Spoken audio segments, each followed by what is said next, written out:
Nature égale futur. Des ailes dans la ville. Quand nous observons des insectes voler, nous ne faisons pas vraiment attention à la précision et à la qualité du battement de leurs ailes, car nous ne les voyons pas en détail. Pourtant, en les observant au ralenti, on réalise à quel point ces ailes se déforment sous l'effet du battement. Quelles sont les forces en jeu entre ces structures et le milieu environnant? Et comment pourrait-on adapter une telle capacité de flexibilité et de déformation?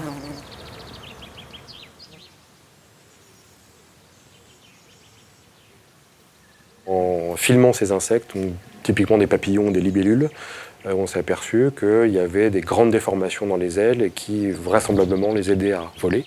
Les ailes, ce n'est pas d'objet rigide, et donc on sait qu'il y a une interaction entre l'élasticité de l'objet et la dynamique des fluides autour. Pour reproduire en laboratoire le vol de ces insectes et l'étudier, on a créé des insectes mécaniques, donc des gros insectes qu'on a fait voler entre guillemets en laboratoire, et en reproduisant l'élasticité des ailes par un matériau qu'on connaît bien et qu'on peut bien caractériser, à ce moment-là on peut faire des vraies mesures sur des insectes qui sont autopropulsés mais mécaniques. Sur l'insecte mécanique lui-même, nous avons des ailes de différentes rigidités. Donc, c'est des ailes en plastique dont on peut faire varier l'épaisseur, et les différentes épaisseurs vont nous donner différentes rigidités. Et en variant la fréquence du moteur, on fait battre l'aile à différentes fréquences.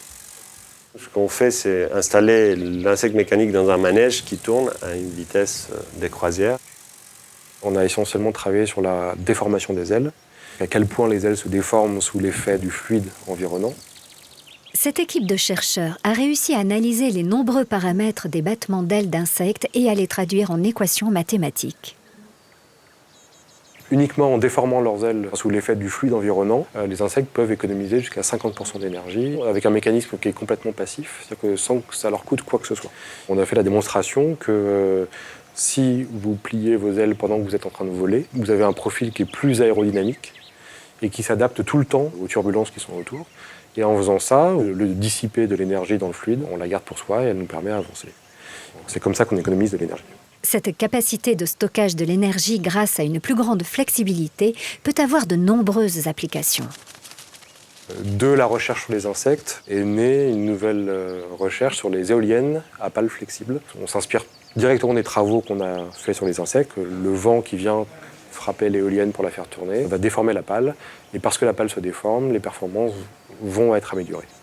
Ce laboratoire de physique collabore avec des élèves de l'École nationale supérieure de création industrielle afin de développer des éoliennes mieux adaptées au vent.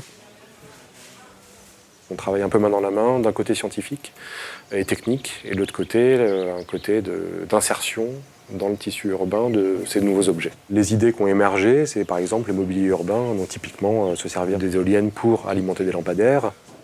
On espère très bientôt pouvoir faire des prototypes, et puis après, pourquoi pas, une commercialisation pour l'éolien personnel. Par vent faible, les éoliennes classiques ne fonctionnent pas. Il faut modifier leur angle en fonction de la vitesse du vent et de sa direction. Si au contraire, les pales d'une éolienne s'adaptent au régime du vent en se déformant, on pourra toujours récupérer de l'énergie.